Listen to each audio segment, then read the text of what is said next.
unsere erste Frage ist, schaut euch das an mit Bildern, so dass man sehen kann, was ich hier von euch erwarte als Antwort. Welche Präposition suchen wir für unseren Satz? Und der Satz lautet, ich mache einen Tauchgang Wasser. Und welche Präposition kommt hier hinein? Ich mache einen Tauchgang vor Wasser, wie es in Antwort A heißen würde.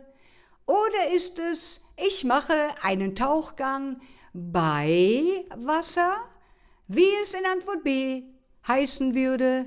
Oder ist es die Antwort C, liebe Leute? Ich mache einen Tauchgang um Wasser. Oder die Antwort D, die haben wir auch noch. Ich mache einen Tauchgang unter Wasser. Und schaut euch das Bild auch nochmal genau an, so wisst ihr denn, wo ich mich gerade befinde. Und ich gebe euch natürlich, wie immer, 10 Sekunden Zeit, um die richtige Antwort euch so zu überlegen und laut vorzusagen. Los geht's! 10 Sekunden. So schwer ist es heute nicht, aber ich denke, es wird euch dennoch sehr gut weiterhelfen können, wenn ihr die Präpositionen der deutschen Sprache etwas besser kennenlernen möchtet und wissen möchtet, was wir meinen damit, wenn wir diese Fürwörter, so werden sie ebenfalls genannt, Präpositionen in der deutschen Sprache ansprechen, so dass wir sagen, welche Gegebenheit hier gerade ist, wo sich ein Gegenstand, ein Lebewesen oder sonstigem befindet, und das klären wir mit Hilfe der Präpositionen in der deutschen Sprache. Wir schauen uns jetzt die Antwort an. Da ihr noch ein paar Sekunden mehr hattet, schauen wir uns das Ganze an. Und ja, liebe Freunde, ich bin unter Wasser bei meinem Tauchgang. Ja, aber natürlich, die Antwort D ist richtig, ihr Lieben. Ja, genau.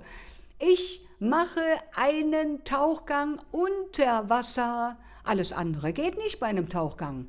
Ich muss also ins Wasser hinein oder auch gerne gesagt in das Wasser hinein und muss den Weg nach unten finden.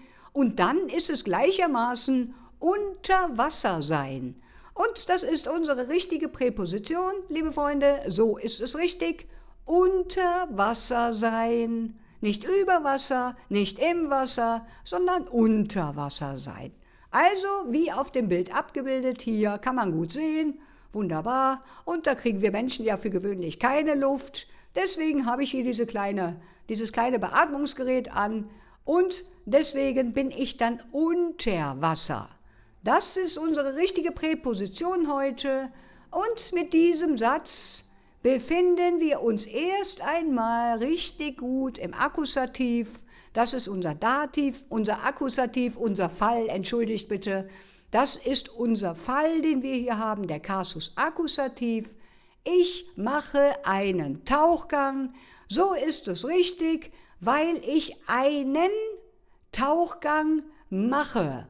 Das Verb braucht der Akkusativ dafür, um daraus sein direktes Objekt hier zu finden. Und das findet er, wenn er vor dem jeweiligen Nomen, das wäre bei uns hier Tauchgang, sein Verb auch findet. Und die beiden im Zusammenspiel, damit mache ich einen Tauchgang und ich mache den und finde somit das direkte Akkusativobjekt und damit befinden wir uns ganz hervorragend im Kasus Akkusativ. Das ist hier auf jeden Fall gesichert, schon alleine durch das Verb und das jeweilige Nomen, was dahinter steht.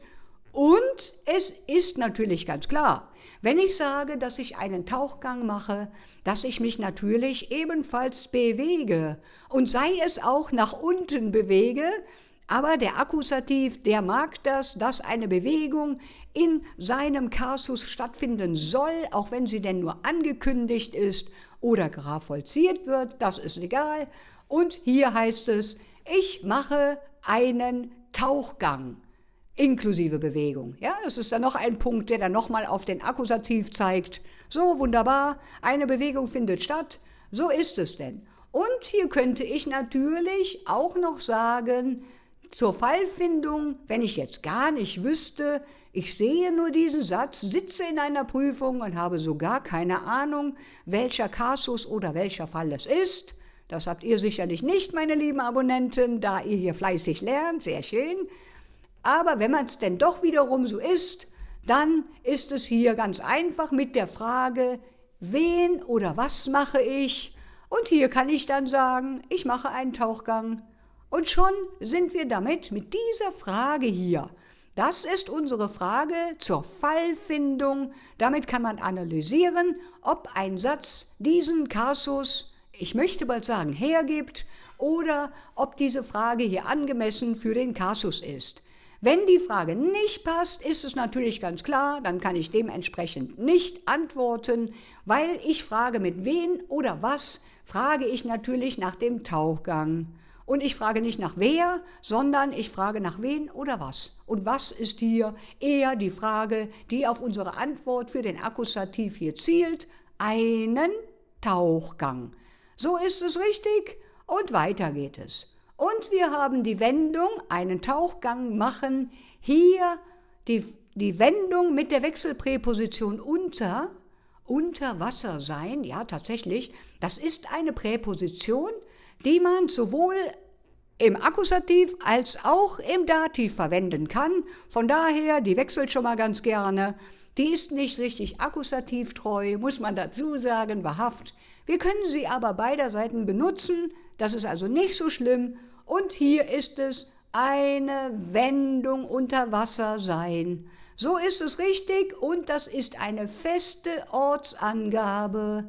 Und ihr kennt das, wenn ich sage, es ist eine feste Ortsangabe, da unser Kasus Dativ ja doch eher so der faulere Kasus der deutschen Sprache ist und keine Bewegung akzeptiert oder nicht sonderlich gerne mag, ist es so, dass wir hier wieder, dadurch, dass wir sagen, diese Wendung unter Wasser sein, ist hier in dem Fall eine feste Ortsangabe. Ob wir nun nach unten tauchen, nach links oder nach rechts oder gleich wieder oben auftauchen, ist erstmal egal, weil wir haben ausgesagt, dass wir diesen Tauchgang unter Wasser machen. Und das ist im Moment für diesen Kasus Status quo, kann man sagen. Es ist gerade die derzeitige Situation, ein fester Ort unter Wasser, möchte ich gar nicht so sagen, weil man muss ja doch wieder auftauchen. Aber so ist es denn hier, der Dativ, weil es der Dativ lokal ist. Lokal bedeutet einfach nur, ich befinde mich wahrhaft an einem festen Punkt oder an einem bestimmten Ort und damit rufe ich sofort den Dativ ins Leben. Unter Wasser sein, obwohl es eine Präposition ist, die ich für den Dativ und den Akkusativ verwende. Und sicherlich, und das müssen wir uns auch ganz ehrlich eingestehen, ist es auch so, wenn ich unter Wasser schwimme oder reingehe ins Wasser und schwimme nach unten, dann ist es natürlich, und da sind wir uns sicherlich alle einig, mit einer Bewegung verbunden.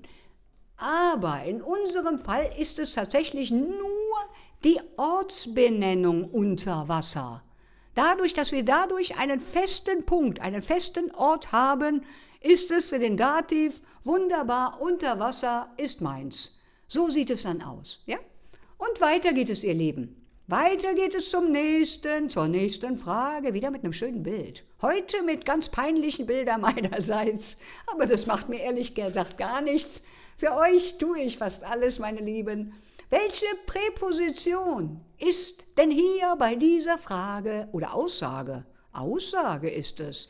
Wohl richtig, ihr Lieben. Ihr seht mich hier, ja, wunderbar. Ja, ich kann mich auch einladen lassen, ja, das ist völlig in Ordnung. Und ich sage euch, wo ich sitze. Ich sitze Tisch meiner Eltern. Und welche Präposition fehlt hier in unserem Satz? A, B, C oder D. Welche fehlt hier? Welche ist richtig, könnte man eher sagen. Ich sitze bei Tisch meiner Eltern oder ich sitze unter Tisch meiner Eltern oder ich sitze aus Tisch meiner Eltern oder ist es die Antwort D? Ich sitze am Tisch meiner Eltern. Jawohl, wer weiß es, der sage sich bitte jetzt gleich die Antwort laut vor. 10 Sekunden gebe ich euch noch einmal zum Überlegen. Und wenn ihr wollt, schreibt mir alle Antworten unten in die Kommentare rein oder schreibt mir rein, was euch vielleicht noch schwer gefallen ist, was ihr vielleicht noch nicht verstanden habt, da die Wörter für euch ja dann, ich denke, bei einigen Leuten noch sehr neu sind. Und die können mir gerne reinschreiben, wenn ihr noch andere Präpositionen braucht. Ja, es gibt noch mehr Präpositionen, wahrhaft. Und das mache ich sehr gerne für euch. Schreibt es unten in die Kommentare rein. Und habt ihr die richtige Lösung gefunden? Oder habe ich euch zu doll gestört? Ich hoffe nicht. So, wir schauen mal. Und die Antwort D ist richtig hier. In diesem Fall, in diesem ganz bestimmten Fall, ich kläre gleich auf, warum, ist die Antwort D richtig. Ich sitze am Tisch meiner Eltern, da ich an dem Tisch meiner Eltern sitze, ist es hier so, dass hier tatsächlich ein Zustand beschrieben wird, was ich gerade tue, und das ist eine Position, so wie ich jetzt hier sitze. Viel Bewegung habe ich nicht, ein bisschen schon, aber es ist tatsächlich in dem Augenblick wiederum für den Dativ eine feste Position, weil ich an dem Tisch meiner Eltern sitze und mich für gewöhnlich erst einmal, und wenn es auch nur kurze Zeit ist, nicht wegbewege. Das ist für den Dativ gleich eine feste Position oder, wie man auch so gerne sagt, ein fester Ort. Wahrhaft, so ist es. Und hier wird sogar noch, ich möchte bald sagen, dementiert, dass eine Bewegung stattfindet. Wahrhaft, ich arbeite ja nur noch mit den Armen hier oder mit dem Mund. Aber sonst sitze ich ja recht einfach hier auf einem festen Punkt. Und genau das wertet die Position hier, diese Position, die ich habe, oder wenn ich am Tisch sitze, wertet das genau die richtige Möglichkeit ohne Bewegung für unseren Dativ. Jawohl, so ist es. Und wir wissen alle, dass am, hatte ich gerade schon gesagt, einfach drüber geredet gerade, ja? Am ist eine Verschmelzung von der Präposition an und von der Tisch. Und hier haben wir dann an dem Tisch. Will sagen, der Tisch heißt es in der Grundform. Und wenn ich die Präposition an davor habe, dann wird da natürlich direkt der Dativ raus, weil ich an dem Tisch sitze. Und so wird einfach der Artikel Nominativ der Tisch zu dem Tisch im Dativ. Das ist eigentlich das, was man dazu sagen kann, wahrhaft. Ich sitze am Tisch meiner Eltern. Es gibt natürlich ebenfalls eine Präposition und das möchte ich euch jetzt gerne nicht verheimlichen und sicherlich sind auch einige Leute dabei, die das wissen. Ich sitze bei Tisch meiner Eltern. Wahrhaft, so kann man ebenfalls sprechen. Das möchte ich gar nicht hier dementieren. Natürlich weiß ich das und in der gehobenen Sprache ist es durchaus möglich auch zu sagen, ich sitze zu Tisch meiner Eltern, ich sitze bei Tisch meiner Eltern. Im normalen Alltag sagen wir für gewöhnlich aber, ich sitze am Tisch meiner Eltern oder ich sitze am Tisch. Das reicht dann meistens auch schon. Aber ich weiß natürlich, dass die andere Präposition ebenfalls funktionieren würde, aber in dem Fall habe ich für euch alltagstauglich diese Präposition hier rausgesucht am Tisch meiner Eltern. Weil heutzutage, das muss man ehrlicherweise sagen, in der Alltagssprache sagen wir weniger, ich sitze zu Tisch. Das sagte man früher des Öfteren und das sagt man sehr gerne in der gehobenen Sprache. Oder ich sitze bei Tisch meiner Eltern, das gibt es wohl auch, aber das ist jetzt hier nicht das, was wir gesucht haben. Wir suchen, so wie wir es öfter ausdrücken in der deutschen Sprache im Alltag überhaupt, mittlerweile möchte ich bald sagen, ich sitze am Tisch meiner Eltern. So sieht es aus, wunderbar. Weiter geht es, meine Lieben. Und jetzt kommt noch etwas. Jawohl, ich habe einen kleinen Hund. So sieht es denn aus. Na, ist nicht ganz getroffen, Aber ich muss auch dazu sagen, und das möchte ich euch gerne auch jedem Zuschauer hier sagen, dass ich natürlich Gemini, das KI-Modell von Google, zur Hilfe genommen habe, um mir meine Präpositionsfotos hier zu gestalten. Sie macht sehr gute Arbeit. Gemini ist die KI von Google und ich habe darauf zurückgegriffen. Der Hund sieht tatsächlich so aus, also fast. Ich zeige euch gleich ein weiteres, das ist ein echtes Bild, okay? Nur, dass ihr das wisst, dass ich diese Fotos nicht selber geschossen habe, das muss ich auch aus rechtlichen Gründen hier sehr gerne dazu sagen, weil ich in Gemini schon fast eine kleine Freundin gefunden habe, die mir in einigen Dingen hilft. Einigen wenigen Dingen. Aber ja, so ist es. Gut, wo sitzt mein Hund? Hier unten, das kleine Bild, ich hoffe, man kann es sehen. Ja, ich denke schon, genau. Mein Hund sitzt, erste, über mir. Ist das richtig? Oder ist die Frage, mein Hund sitzt unter mir? Könnte auch sein. So, dann haben wir die nächste Präposition aus Antwort C. Mein Hund sitzt aus mir. Das sind alles Präpositionen, schon richtig.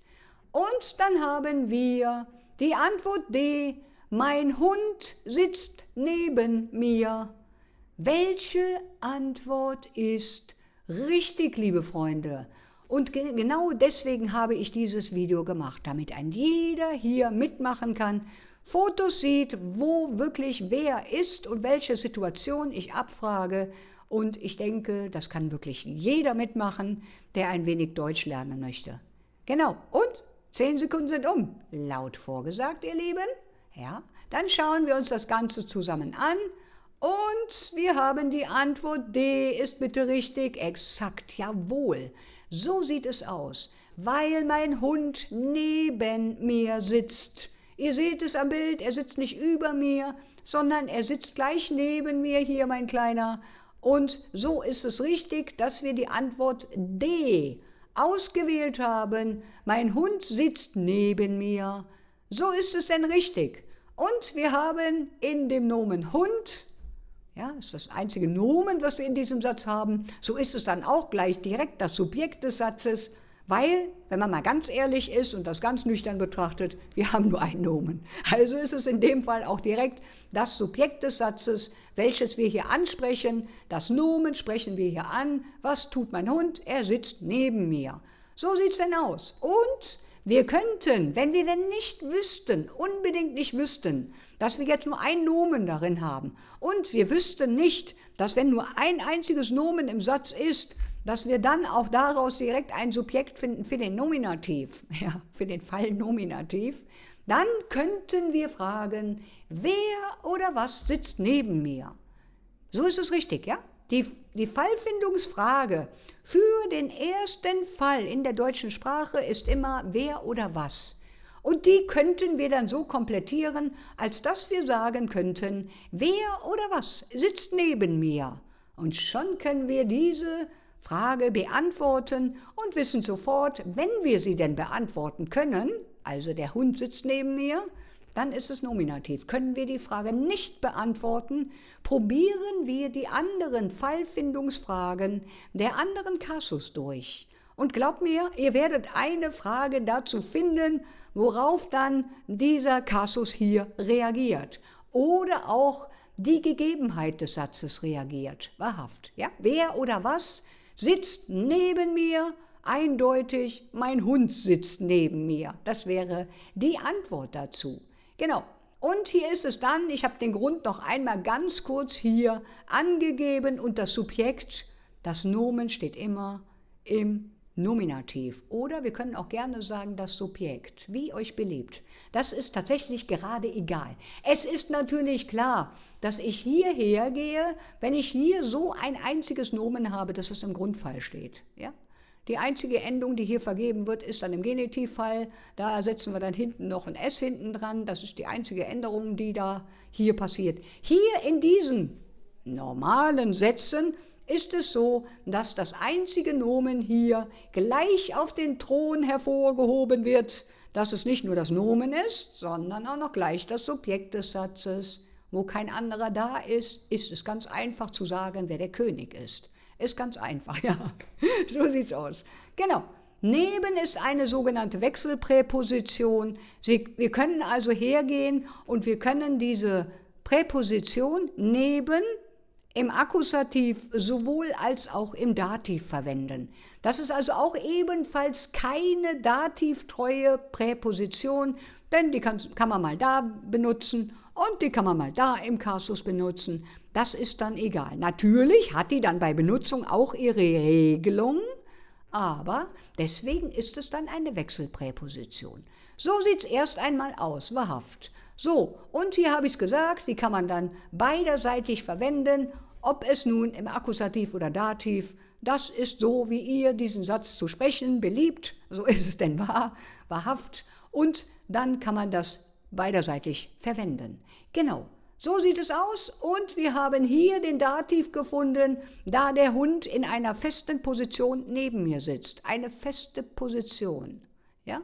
Das wäre bei dem Akkusativ etwas anderes. Das wäre auch irgendetwas anderes, wenn er zum Beispiel neben mir herliefe. Dann ist das was anderes, weil dann ist eine Bewegung da und hier sitzt mein Hund und ich sage es sogar noch im Satz an einer festen Position, fester Ort und daneben sitzt direkt der Dativ. Ja, er bewegt sich nicht so gerne, unser Dativ. Und deswegen ist es hier im Dativ so einfach, ja? Genau, und weiter geht es, ihr Lieben. Wunderbar. Und wir schauen uns die nächste Frage an. Und da ist mein richtiger Hund. Ich habe mir erlaubt, den auch einmal mit hier zu präsentieren, meinen kleinen spanischen, ja, wie sagt man dazu, Terrier ist es, Bodeguero Andaluz. Ja, ist ein Terrier, den ich hier habe. Und ja, ist auch ein kleiner Clown. So, der schwarze Fleck ist in sein linkes Auge. Kleine schwarze Fleck, der hier, oder der ist eigentlich egal bei ihm, er hat ja zwei. Genau, ist in sein linkes Auge oder der schwarze Fleck ist gegen sein linkes Auge oder ist es die Antwort C? Der schwarze Fleck ist um sein linkes Auge? Oder die Antwort D. Der schwarze Fleck ist nach sein linkes Auge.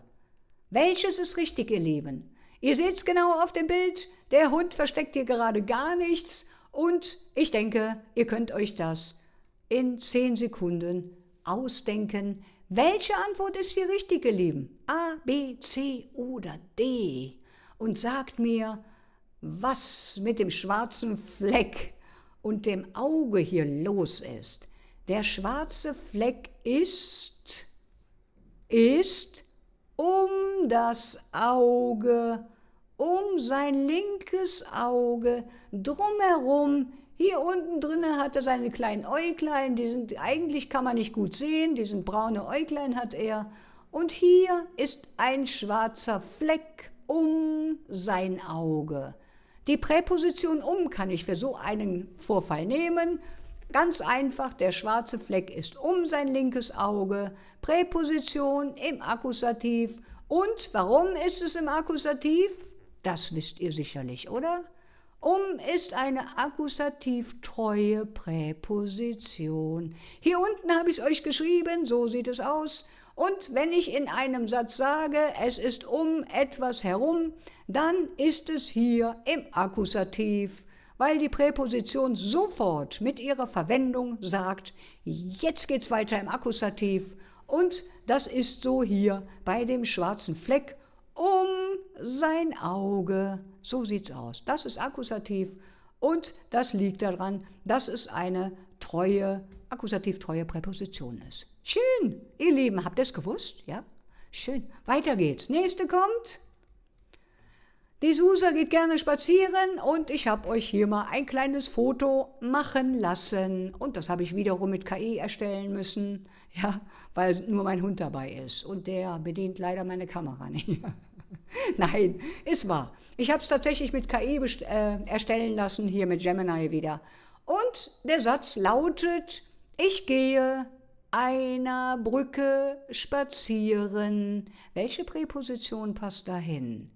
Ich gehe gegen einer Brücke spazieren. Oder ist es, ich gehe für eine Brücke spazieren? Oder ist es Antwort C, ich gehe unter einer Brücke spazieren? Oder die Antwort D, ich gehe in einer Brücke spazieren? 10 Sekunden habt ihr wieder, meine lieben Freunde. Und ihr seht, wo ich stehe. Und von daher hoffe ich, dass ihr schon die richtige Präposition wisst dazu. Sucht euch die richtige Antwort aus und los geht's. 10 Sekunden wie immer. Wo befinde ich mich gerade? Und es ist egal, ob ich da stehe oder ob ich spazieren gehe. Wo befinde ich mich? Das ist das Wichtigste überhaupt. Genau. Und für die lieben Leute, für die Zuschauer, die noch nicht abonniert haben, möchte ich ganz herzlich bitten, abonniert diesen Kanal, damit ihr auch weiterhin schöne Videos, lehrreiche Videos von mir hier haben könnt, anschauen könnt, mitlernen könnt. Und das wäre mir wirklich ein Vergnügen, wenn ich euch ebenfalls hier auf meinem wunderbaren Kanal begrüßen dürfte. Und dann könnt ihr jeden Tag ein Video von mir erwarten, welches ich euch sehr, sehr gerne auch nach euren Wünschen erstellen kann. Will sagen, wenn ihr irgendein Problem habt mit der deutschen Sprache und mir unten in die Kommentare reinschreibt, Susa, das kann ich nicht, das ist immer dasselbe, irgendwie geht das nicht. Können wir da mal einen Fokus aufs Lernen drauflegen? Dann kann ich euch sehr gerne auch dafür Videos machen, aber natürlich sehr gerne. Und dann kriegen wir auch das in den Griff. Jetzt habt ihr genügend Zeit gehabt, oder? Um die richtige Präposition zu finden, ihr Lieben. Weiter geht's. Die Lösung. Ich gehe unter einer Brücke spazieren. Unter einer Brücke. Das hier ist so eine schöne, wunderbare Brücke, die wir hier überall so stehen haben. Ganz viele Brücken stehen bei uns hier in Spanien. Und ich stehe hier unter einer Brücke. Und das ist richtig, ich gehe unter einer Brücke spazieren. So sieht es aus tatsächlich. Die Präposition weist hier schon den Dativ an, aber dennoch bewege ich mich. Aber im Moment ist es so, dass erst einmal die Präposition das Ganze hier unter der Brücke als festen Punkt erstmal sagt, weil ich unter der Brücke spaziere. Ja, das ist jetzt eine verrückte, ich möchte mal sagen, konträre Form, die wir hier haben. Und ich sag's mal einfach so, ihr seht es, wie ich es geschrieben habe, da es sich um eine Bewegung innerhalb eines Ortes handelt. Will sagen, unter einer Brücke beinhaltet als festen Punkt oder als feste Position, als Ort für den Dativ die ganze Brücke. Ob ich darunter herlaufe oder einfach nur spaziere oder stehen bleibe. Für den Dativ ist auch das da drin herlaufen, ist tatsächlich ein fester Punkt, weil ich unter der Brücke spaziere. Das ist tatsächlich genau so. Ich hätte es ebenfalls, ich möchte bald sagen, nicht gedacht, es ist aber so. Akkusativ funktioniert hier leider nicht, weil ich unter der Brücke spazieren gehe. Es ist ein fester Punkt. Und hier habe ich noch weitergeschrieben, und nicht um ein Ziel, das man betritt. Also wohin gehst du? So ist es unter der Brücke, ist es tatsächlich richtig. Ich gehe also nicht von einem Punkt zu einem anderen Punkt. Das wird auf jeden Fall so erstmal nicht ausgesagt mit unter der Brücke spazieren. Das wäre nämlich sonst Akkusativ, von einem Punkt zum anderen Punkt gehen, bewegen. Ja, aber hier ist es so, dass der ganze Teil unter der Brücke als fester Punkt, feste Position für unseren faulen Dativ hier, ja, veranschlagt wird. Wahrhaft, so ist es. Das ist Dativ, bitte, ihr Lieben. Ich gehe unter einer Brücke spazieren. Und man könnte in den Satz jetzt noch mehr Verben reinpacken. Das funktioniert leider nicht, weil diese kleine Präposition das Ganze so weit einschränkt, als dass es nur ein fester Punkt ist. Wahrhaft, so sieht's aus. Genau, so sieht's aus, weiter geht es. Und die Präposition, genau, dieser Teil wird von mir durchlaufen. Das ist tatsächlich auch noch nicht ganz unwichtig. Wahrhaft, wir befinden uns komplett im Dativ. So sieht's aus. Gut, weiter. Nächste Frage, ihr Lieben. Schön. So, jetzt habe ich noch ein wirklich tolles Bild, wie ich finde. Gemini hat ihre Arbeit sehr, sehr gut heute gemacht, muss ich sagen, tatsächlich. Und ich bin ganz begeistert und ich möchte euch auch sehr gerne, und das tue ich auch sehr gerne, obwohl ich damit sehr wenig zu tun habe, Ich verwende es nur manchmal und bin ganz irritiert, warum das Ding so gut funktioniert. Das ist die KI von Google und die funktioniert sowas von sensationell. Ich habe andere KIs dafür stehen lassen und gesagt, das geht gar nicht. Das ist sensationell. Schaut euch das Bild an. Ja? Ich war noch nie in New York oder in Amerika oder überhaupt irgendwo so weit weg. Ich gehe an eine Brücke. Die Präposition ist richtig. Oder ich gehe über eine Brücke. Oder ich gehe vor eine Brücke. Könnte das sein? Oder die Antwort D. Ich gehe in eine Brücke. Welche Antwort ist wohl richtig? Wenn ihr schaut, wo ich mich gerade befinde, 10 Sekunden laufen. Ihr schafft das.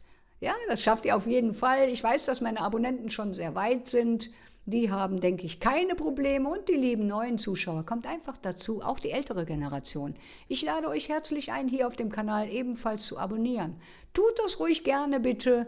Und ihr dürft ebenfalls unten reinschreiben, warum ihr denn vielleicht noch schon 3 Jahre in Deutschland lebt und immer noch kein Deutsch richtig könnt. Dürft ihr mir gerne reinschreiben. Mache ich euch schöne Videos für, damit auch ihr da weiterkommt.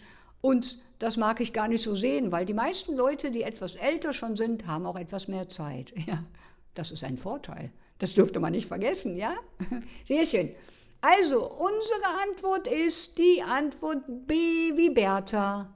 B wie Bertha ist richtig. Ich gehe über eine Brücke. So ist es denn richtig. Ich gehe über die Brücke. Die Brücke, möchte ich bald sagen, ist unter mir, weil ich über diese Brücke gehe. Ja? Das kann jetzt auch sein, dass man im Prinzip die Brücke von links nach rechts überquert. Auch das gibt es durchaus. Oder ich laufe einfach so, wie die Brücke verläuft, in dieselbe Richtung oder in die gegengesetzte Richtung. Und das ist über eine Brücke laufen. Und hier habe ich gehe über eine Brücke. So sieht es exakt richtig aus. Und hier haben wir, dass hier unser Satz verwendet den Akkusativ, weil hier in dem Fall ist es etwas anderes, als wir vorhin mit unter der Brücke gehabt haben. Ja?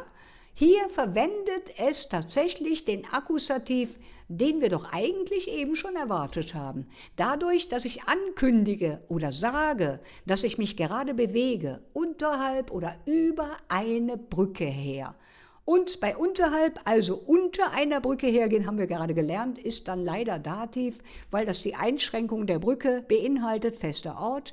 Und hier ist es bitte der Akkusativ, da die Präposition hier eine räumliche Bewegung von einem Punkt zum anderen darstellen will. Sie weist es praktisch an, über die Brücke gehen. Und hier seht ihr eine räumliche Bewegung von einem Punkt zum anderen, von Punkt A nach Punkt B. Das ist für diese Präposition richtig, bitte. Akkusativ ist richtig.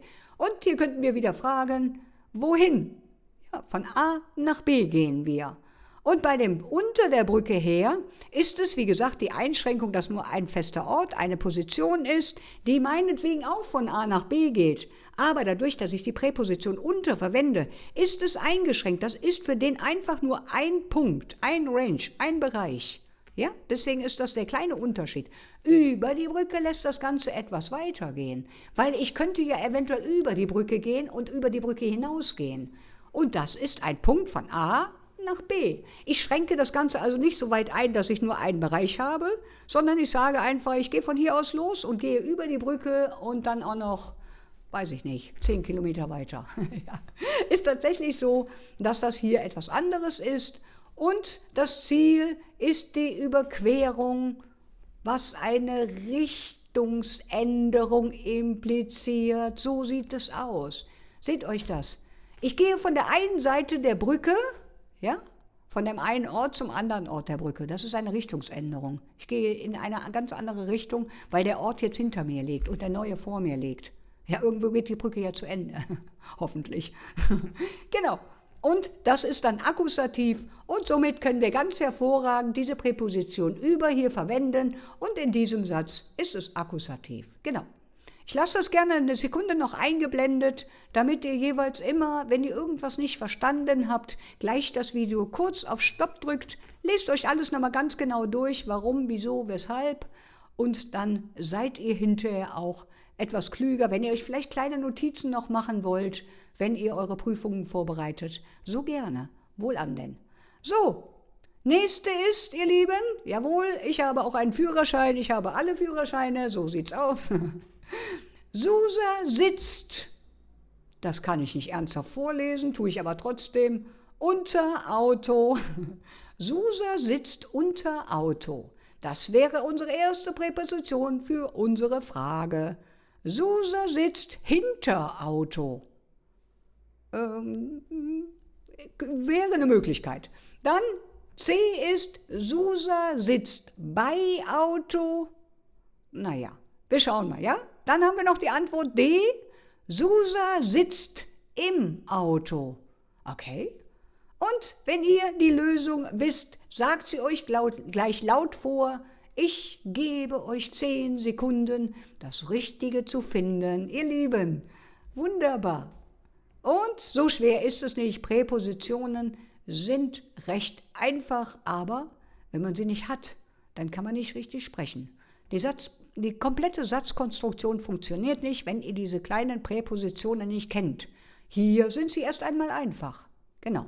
Und, habt ihr die richtige Antwort gefunden und laut vorgesagt? Ja, dann gucken wir mal, ob ihr bei der richtigen Antwort bleibt, die ihr denkt, dass sie es wäre. Die Lösung D ist richtig, ihr Lieben. Susa sitzt im Auto. Ich bin in das Auto hineingegangen, im Auto. So ist es richtig. Im Auto. Ihr seht's ja, ne? Türe zu, erstmal reingesetzt, Türe auf, reingesetzt, Türe zu. Jetzt sitze ich im Auto. Ich stehe nicht an dem Auto oder ich sitze nicht an dem Auto oder was immer wir hier haben, unter dem Auto, hinter dem Auto, bei dem Auto. Nein, ich sitze im Auto. So ist richtig. Im Auto ist korrekt. Und hier habe ich stehen, die Antwort D war richtig. Im ist wiederum eine Verschmelzung, hatten wir vorhin schon einmal, von der Präposition in und dem.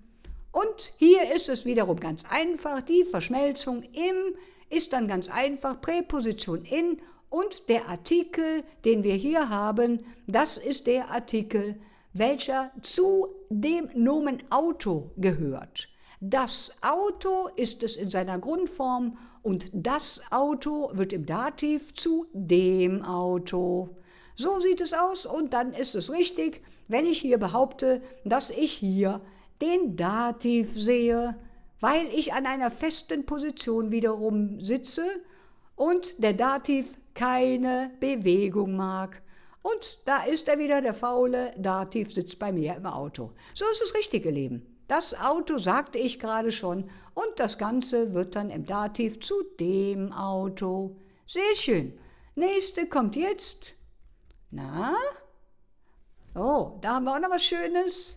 Und unsere Aussage ist, ich schütte mir etwas zu trinken, mein Glas. Es fehlt nur eine ganz kleine kurze Präposition hier, aber ihr seht, dass der Satz so im Eigentlichen auch nur durch das Fehlen einer ganz kurzen Präposition nicht wirklich funktioniert.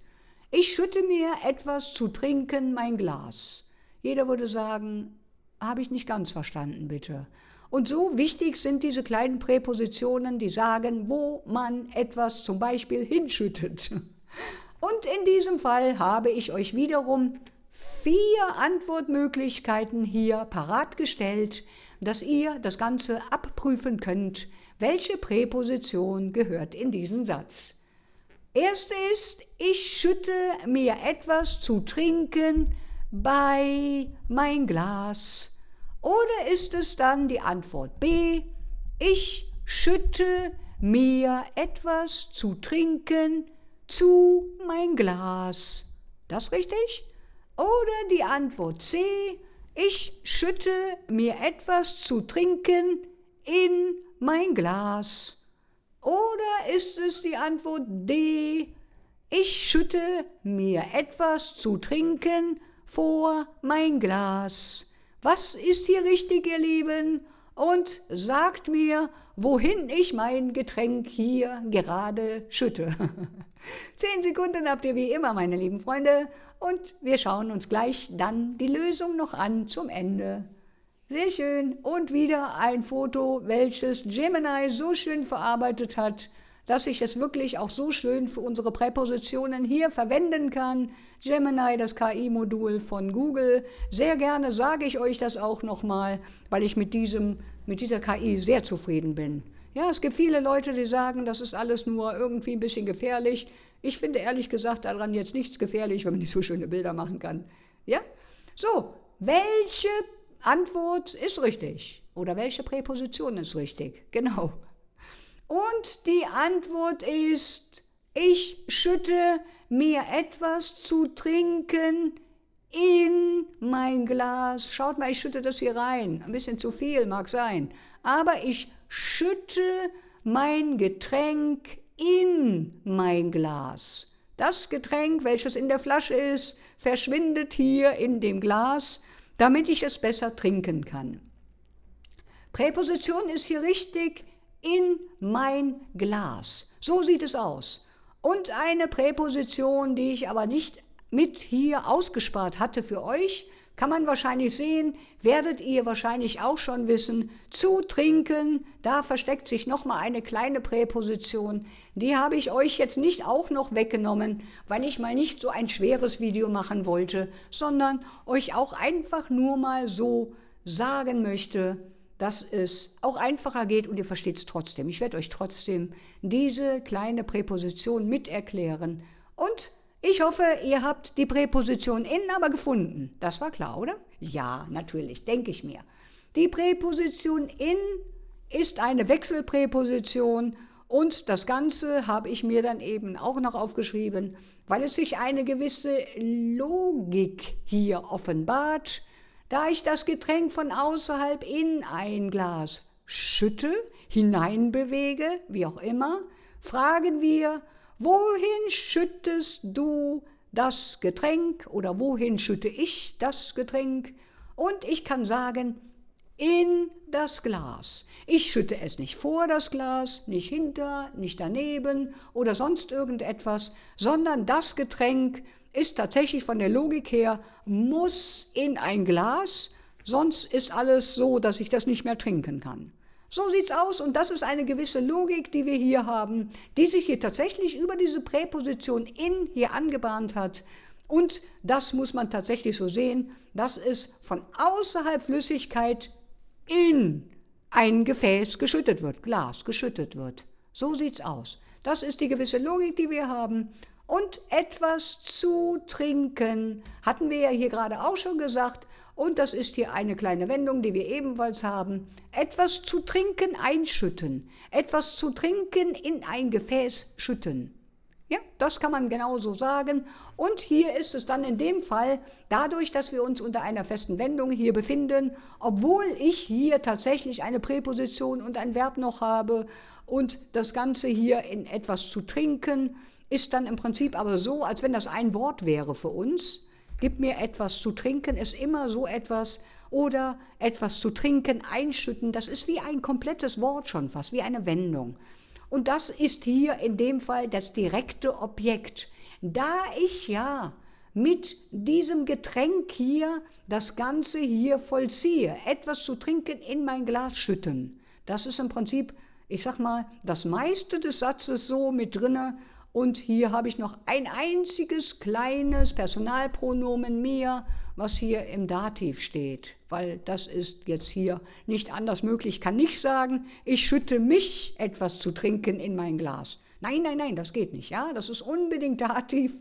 Mir muss unbedingt so sein, weil ich mir das mache. So möchte ich es bald sagen. Ja? So, genau. Etwas zu trinken, direktes Akkusativobjekt, wunderbar. Und hier kann ich fragen, wen oder was schütte ich ein? Etwas zu trinken. Das wäre die Rückfrage. Wenn ihr euch jetzt wundert, warum hat sie mir denn jetzt nicht das Verb gezeigt und dann kommt doch das Akkusativobjekt normalerweise. Richtig, richtig erkannt, liebe Freunde. Ich schütte etwas in mein Glas und ich schütte etwas zu trinken in mein Glas. Und hier habt ihr euer Verb und hier haben wir wieder unser direktes Akkusativobjekt. Wahrhaft, so sieht es aus. Und so ist es dann, es fällt sofort auf, wenn man das nicht anspricht, aber es ist so, ja. Schütten ist hier das Verb dazu und ich kann sagen, ich schütte etwas zu trinken in mein Glas. Das wäre dann richtig so. Genau, mein Glas befindet sich ebenfalls hier gleich darunter, seht ihr das? Das Gefäß, Glas, das hier, was gleich überläuft, wunderbar, da schütte ich mein Getränk rein und das ist ein Gefäß, ein Glas. Da kommt das zu trinken rein und das befindet sich genauso hier im Akkusativ, da es das Ziel der Bewegung ist. Wenn ich eine Flasche habe und ich habe ein Glas, dann ist es, wenn ich diese Flasche jetzt hier das Getränk einschütten möchte, eine Bewegung. Ziel ist das hier, ja, das Glas. Und mit der Flasche ist es eine Bewegung, wenn ich etwas einschütten möchte.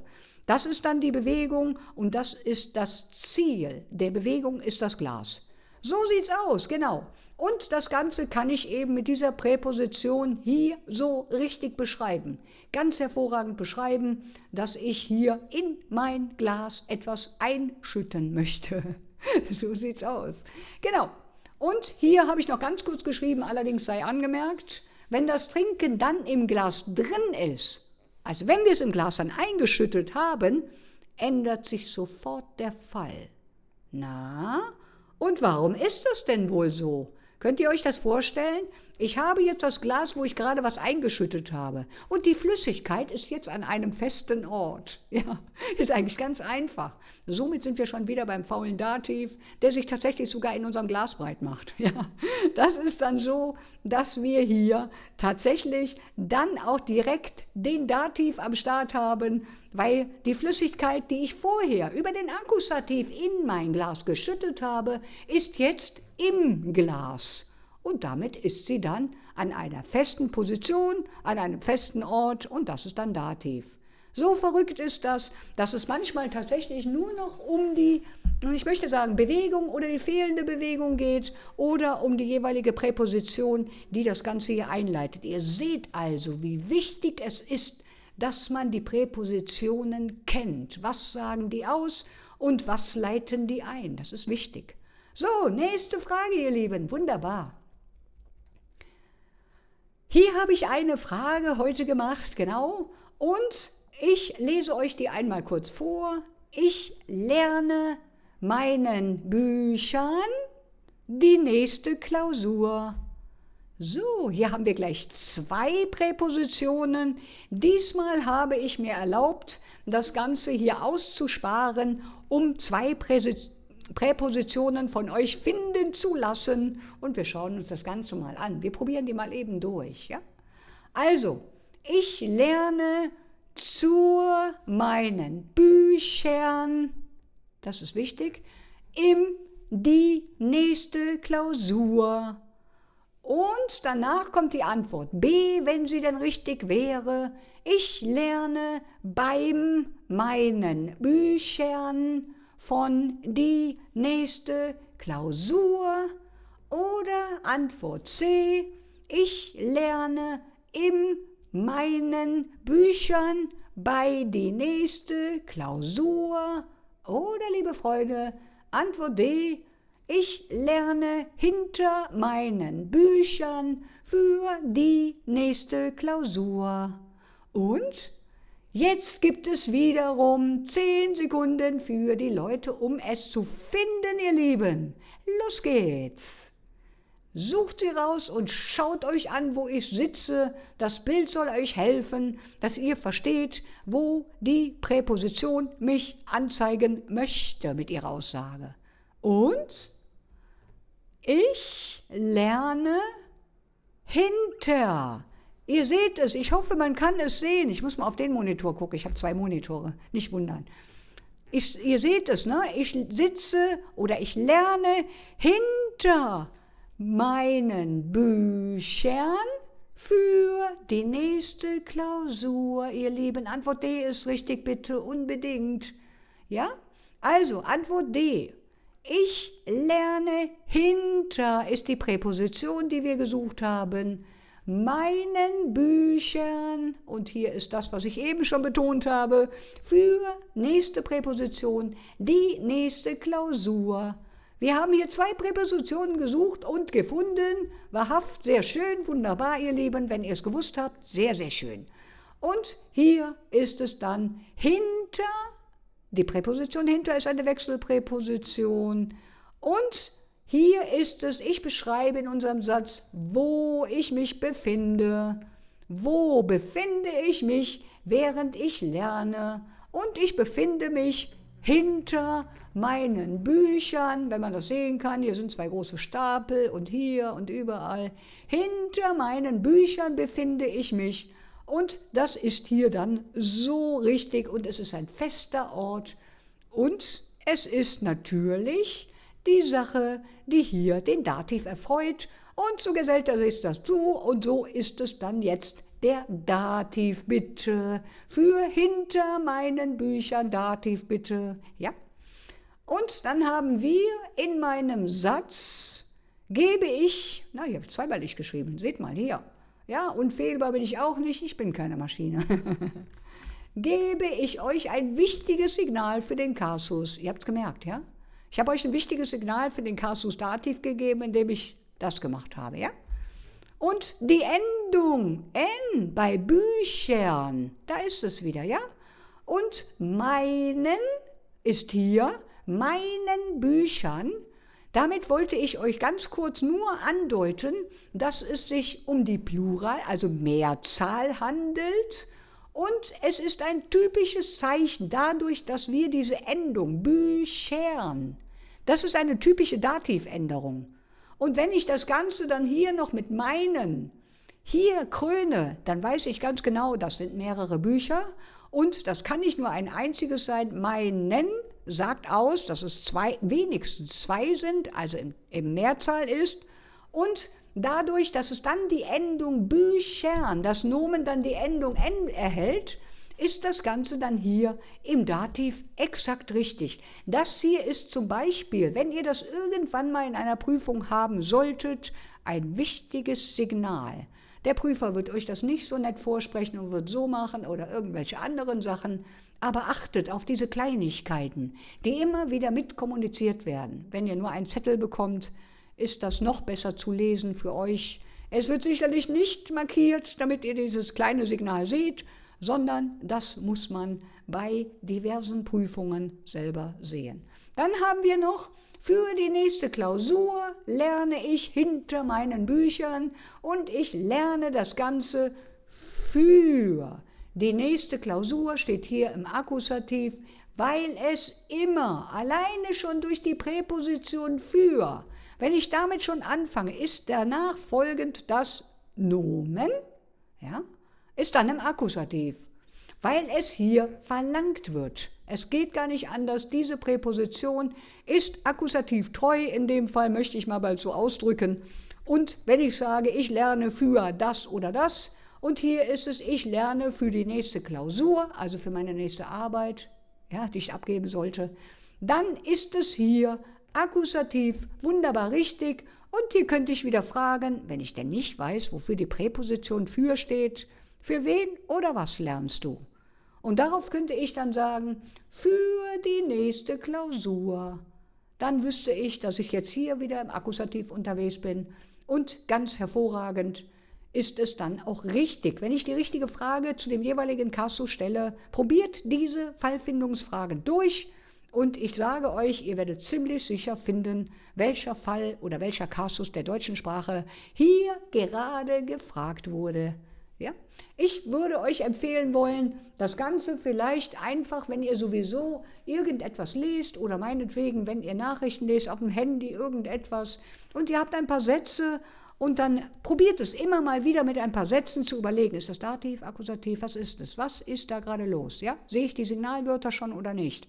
Wenn ihr das des Öfteren euch so trainiert, dann habt ihr auf jeden Fall die Möglichkeit, das ganz schnell einfach so zu können, ohne dass ihr die Fallfindungsfragen stellen müsst. Weil ihr wisst, das kann man hinterher sehen. Ich sehe den Satz und dann weiß ich ganz genau, was musst du markieren, welcher Fall ist das, okay, wunderbar. Dann schreibe ich den Rest dazu runter. Das könnt ihr hinterher auch. Ja? Sehr schön, ihr Lieben. Und natürlich die Wiederholung. Bitte nicht ändern, unbedingt wenigstens 15 Minuten am Tag. Ganz wichtig, einmal am Tag etwas Kontakt mit dieser Fremdsprache haben. So sieht's aus. Genau. Und unsere nächste Frage, die wir hier haben, ist, ja, da seht ihr mal SUSA in Action, ihr Lieben. Und die Aussage ist, ich drücke aller Kraft den Müllcontainer. Das hier ist ein Müllcontainer. Ich weiß gar nicht, ob der in Deutschland auch so aussieht. Ich denke mir schon, ja? Oder habt ihr grüne? Ich weiß es nicht. Ja, hier ist es bei uns ein Müllcontainer. Wir haben auch farbige, aber das ist einer aus Metall. Und ich drücke ohne aller Kraft zwischen den Müllcontainern. Ich suche wiederum zwei richtige, funktionierende Präpositionen für unseren Satz. Und die Antwort B ist, ich drücke mit aller Kraft gegen den Müllcontainer. Oder die Antwort C, ich drücke am aller Kraft nach den Müllcontainer. Oder die Antwort D, ich drücke bei aller Kraft zu den Müllcontainer. Und jetzt seid ihr gefragt, na, was tue ich da? Schaut mal richtig hin, was mache ich da? Und sagt mir, welche Präpositionen hier richtig sind. 10 Sekunden habt ihr, jetzt. Sagt es euch laut vor. Sagt es euch laut vor. Am besten im ganzen Satz integriert. Wahrhaft. Wäre am besten. Ja? Damit ihr das auch im Kopf, im Gehör, im Gehirn überall gespeichert habt und das hinterher automatisch aus euch rauskommt. Oder ihr hört es schon. Wenn ich eine Aufgabe sage, dann hört ihr das schon, ob ihr die Grammatik kennt oder nicht. Wahrhaft. Tatsächlich ist es dann, dass euer Gehirn das als Gewohnheit sieht, wenn es richtig ist. Tatsächlich. So, und die SUSA drückt mit aller Kraft gegen den Container. Ich drücke mit aller Kraft gegen den Container. Ihr seht ja, ich drücke dagegen, ja? Hier habe ich sogar noch ein bisschen Feuer, damit man sehen kann, dass das hier gegengedrückt ist. Kann man schlecht ausdrücken, aber ist so. Gegen den Container drücke ich mit aller Kraft. So sieht's aus. Und ich drücke mit aller Kraft, die mir der Dativ gegeben hat dafür. Und Kraft ist hier tatsächlich wieder, nein, nicht Kraft, sondern mit ist die Präposition, die hier immer den Dativ verlangt. Kraft ist dann in Folge hier mit aller Kraft und das ist dann Dativ hier. Und hier haben wir, dass diese Präposition immer den Dativ verlangt. Es gibt keine Wahlmöglichkeit zwischen Ort oder Richtung. Es ist egal. Wenn ich mit aller Kraft irgendwo gegendrücke, dann ist die Präposition, die erstmal hier in diesem Satz drin steht, wichtiger, als wenn ich sage, ich ziehe mit aller Kraft. Ja, das ist egal gerade. Oder ich drücke mit aller Kraft. Das ist gerade egal, ob ich nun zwischen einem Ort oder einer Richtung hier entscheiden muss. Das bleibt einfach in meinem Begehr, wie ich diesen Satz sprechen möchte. Und es ist hier einfach dann der Dativ durch die Präposition mit, wird sofort ausgelöst. Kann man gar nicht mehr drumherum. Ja, ist egal. Mit wenig Kraft, mit viel Kraft, ja, oder wie auch immer. Das ist dann Dativ, so sieht's aus. Und dann haben wir ja noch die Präposition, dass ich gegen den Müllcontainer drücke. Und hier haben wir es, gegen ist richtig. Und dadurch, dass ich gegen den Müllcontainer drücke, ist es hier im Akkusativ, weil diese Präposition gegen immer den Akkusativ verlangt.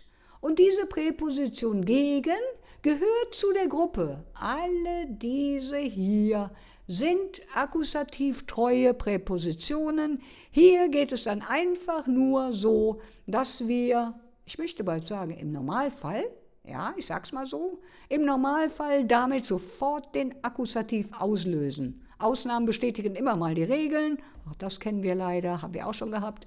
Und hier ist es aber so, dass ihr ziemlich sicher sein könnt, dass wenn ihr sagt, ich drücke gegen die Tür, ich drücke gegen den Container, dann ist es so, dass wir hier uns im Akkusativ befinden, weil ich drücke gegen die Tür. Ja, ich habe wieder ein Verb, ein direktes Akkusativobjekt und die Präposition.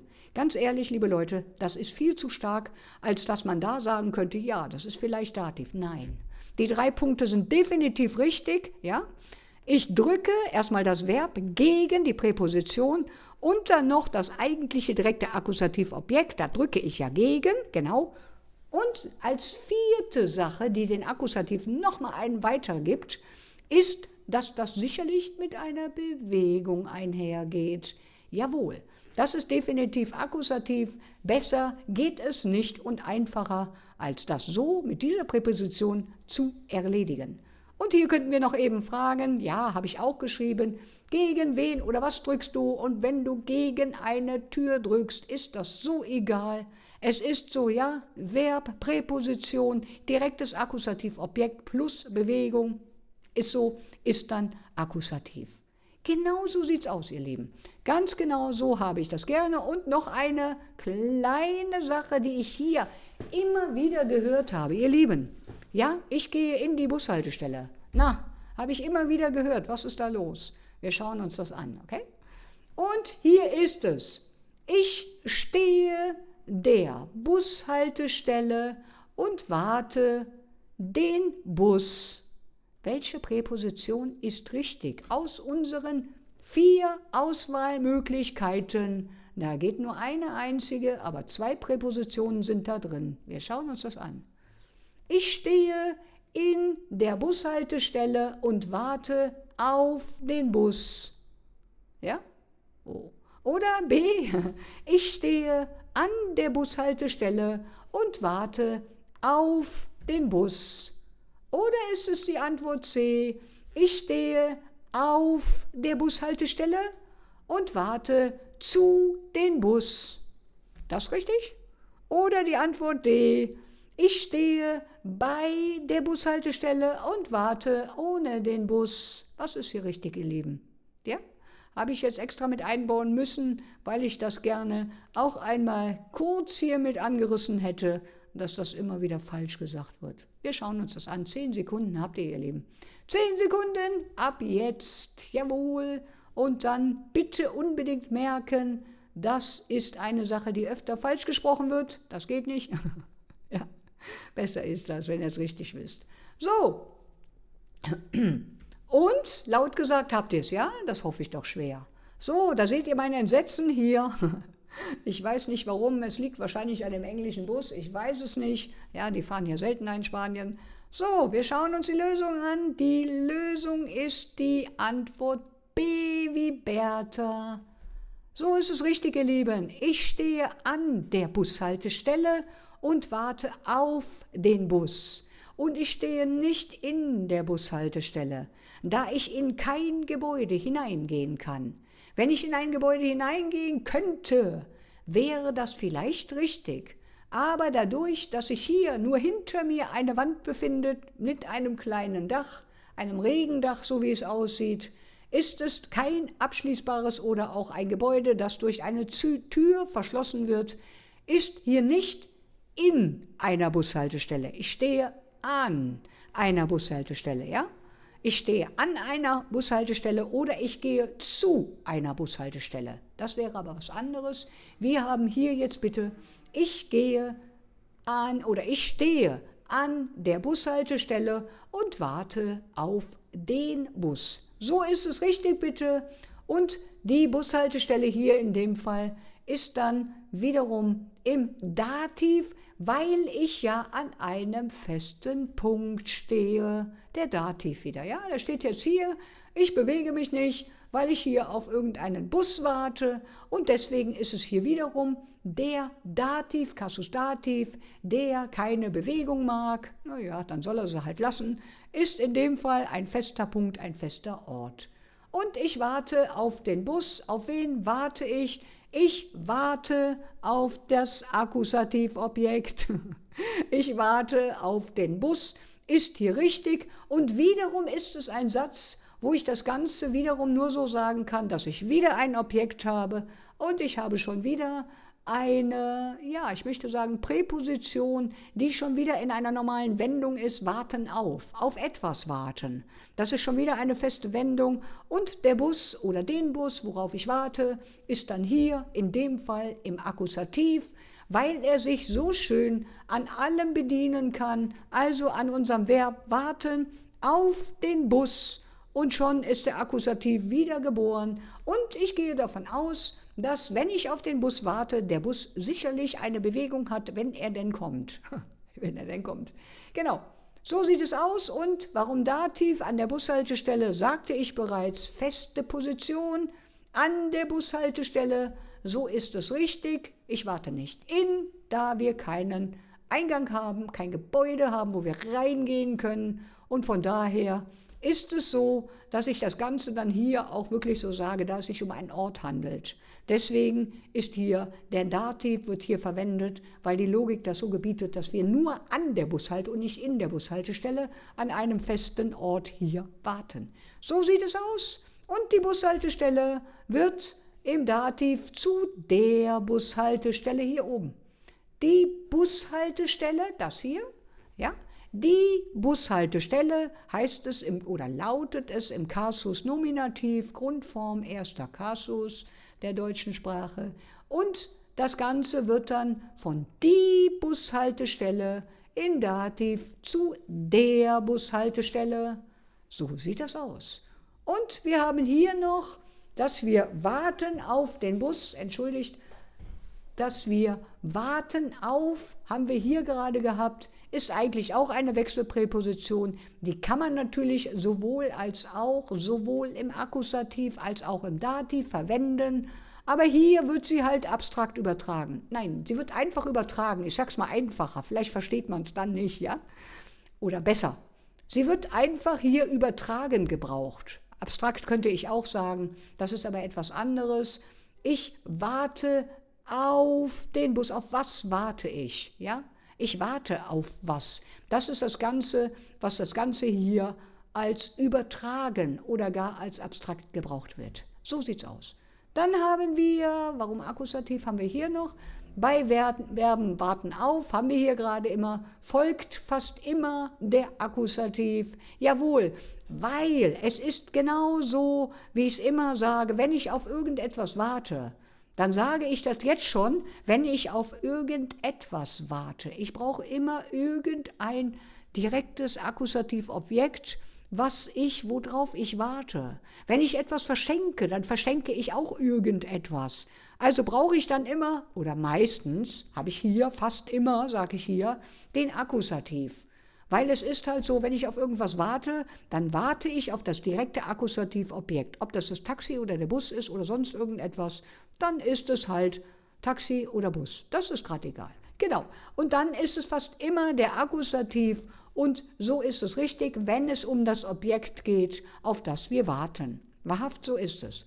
Und hier können wir ebenfalls wiederum fragen, um uns zu bestätigen lassen, zum Beispiel auch, wenn wir jetzt sagen, ja, es könnte schon Akkusativ sein, ich habe ein Verb, ich warte auf, ich warte auf den Bus, das könnte jetzt schon Akkusativ sein, frage ich mich, Frage zur Fallfindung, auf wen oder was warte ich? Und dann kann ich ganz munter sagen, im Akkusativ, ich warte auf den Bus. Das ist unser direktes Akkusativobjekt, weil ich ja darauf warte. Genau so sieht es aus, ihr Lieben. Wunderbar. Und hier haben wir merken uns bitte, wenn ich diese Wendung habe, warten auf, dann ist es immer Akkusativ. Das kann man erst einmal letztendlich so stehen lassen und das ist in so häufigen Fällen, als dass ich das bitte nicht anderweitig ausdrücken möchte und das ist immer Akkusativ, warten auf. Ja? Genau, so sieht es aus. Eine habe ich auch noch.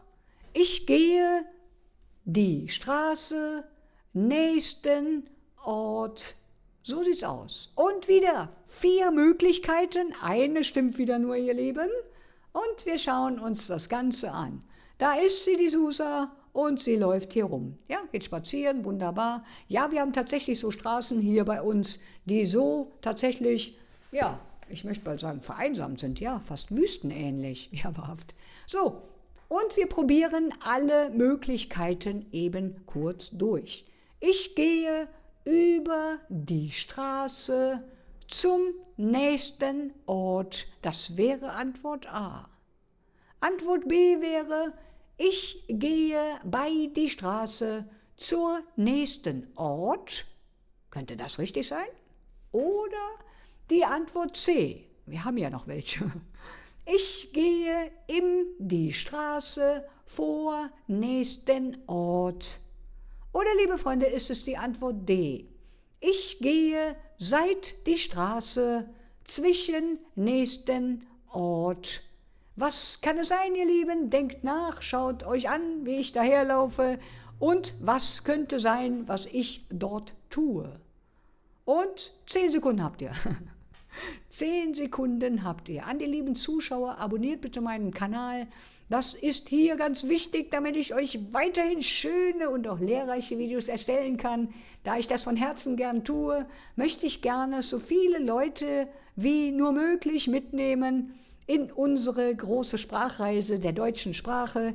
Und es freut mich sehr, wenn ihr abonniert und die Videos dann letztendlich auch liked und hypt. Und das freut mich noch mehr, weil es kostet natürlich immer etwas Arbeit, das zu machen. Möchte ich aber gar nicht so ausdrücken. Es wäre mir wirklich eine große Freude, wenn ihr am Ende auch liked.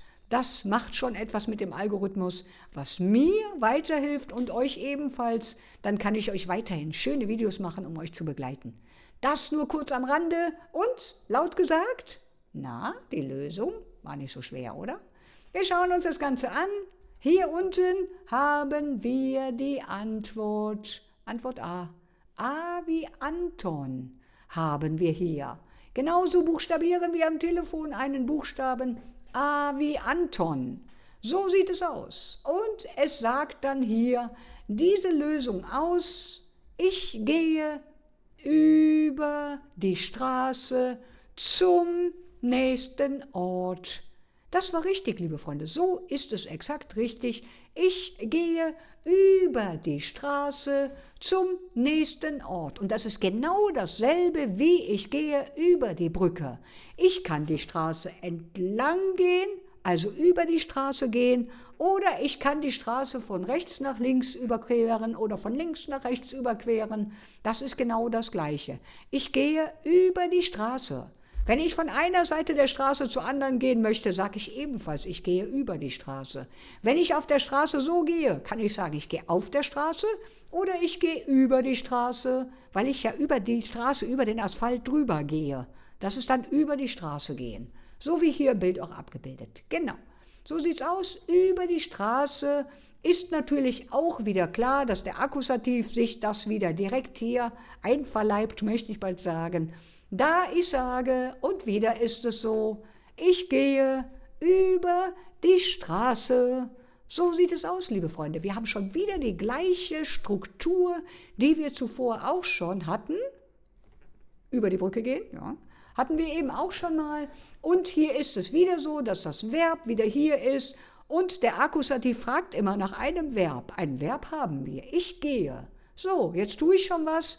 Und ich gehe über die Präposition, gibt mir dann auch nochmal Bescheid, ja, das kannst du so machen. Ich gehe über die Straße, über das direkte Akkusativobjekt. Ja, so einfach ist das. Man muss in den Sätzen im Prinzip erst einmal nur das Verb sehen und danach dann, was wird damit durchgeführt mit dem direkten Akkusativobjekt oder mit dem nächsten Nomen, welches dann direkt in Folge steht.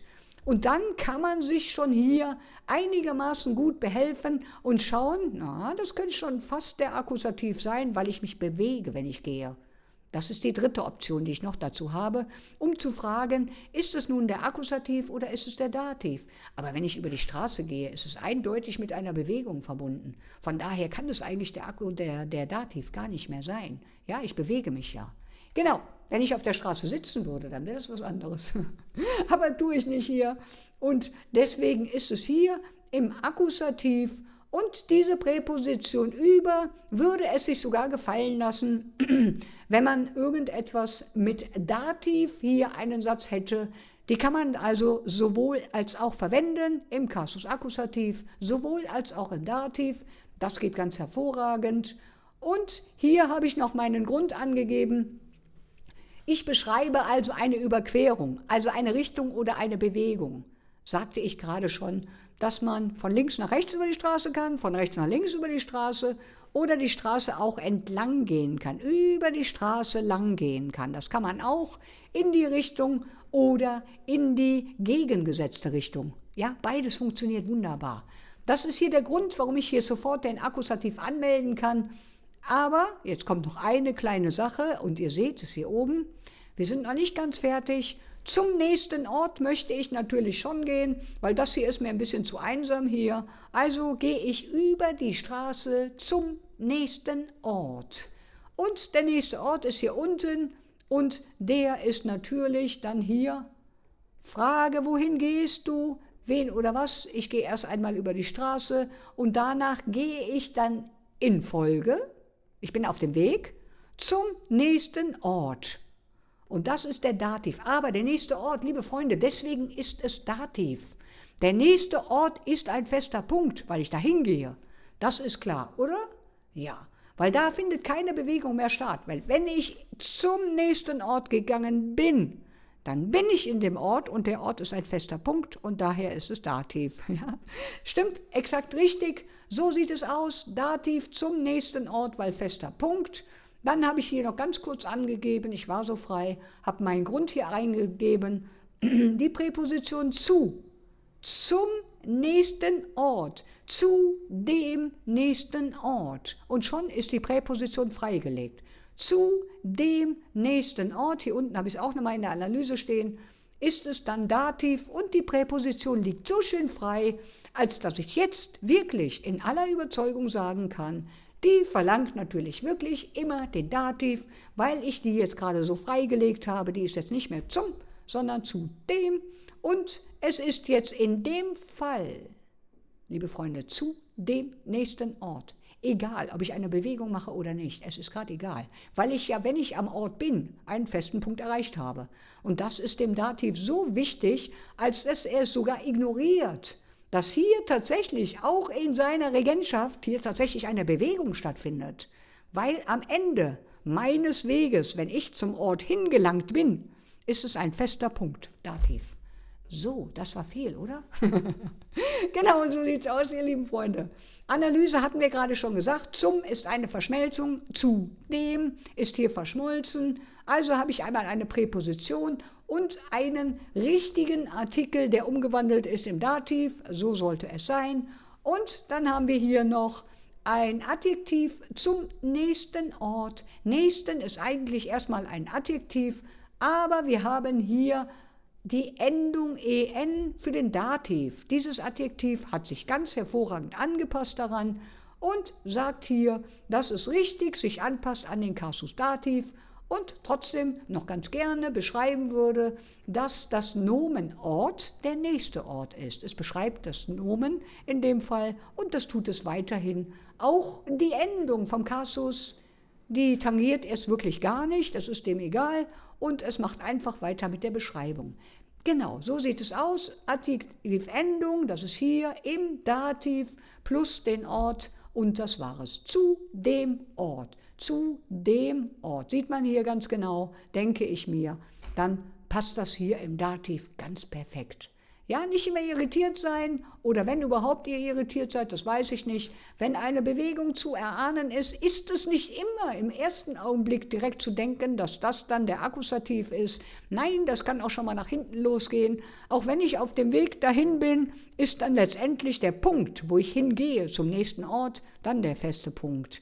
Das ist immer, ich möchte mal sagen, etwas Auslegungssache. Deswegen müsste man das möglichst lernen, dass man sich vorher etwas trainiert. So, wir schauen mal, wie es weitergeht. Einen habe ich noch, oder? Ja.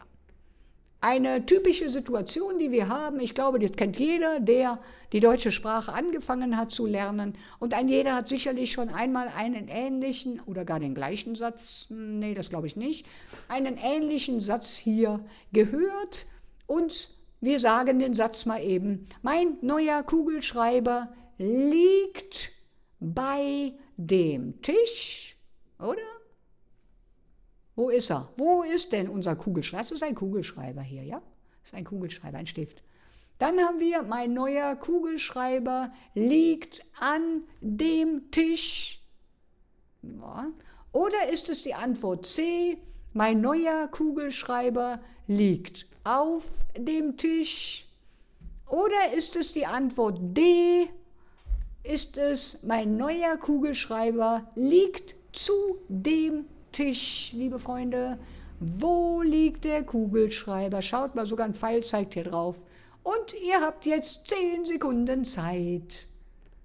Ist nicht so schwer heute, das Video für euch. So könnt ihr das gleich schön nach eurer Arbeit machen. Und dann ist das Ganze auch für euch einfacher zu lernen. Und ich denke mir, das erfreut euch auch mal, weil die grobe Grammatik haben wir die Woche auch schon ein paar Mal gemacht. Müssen wir auch nochmal dran, natürlich, klar.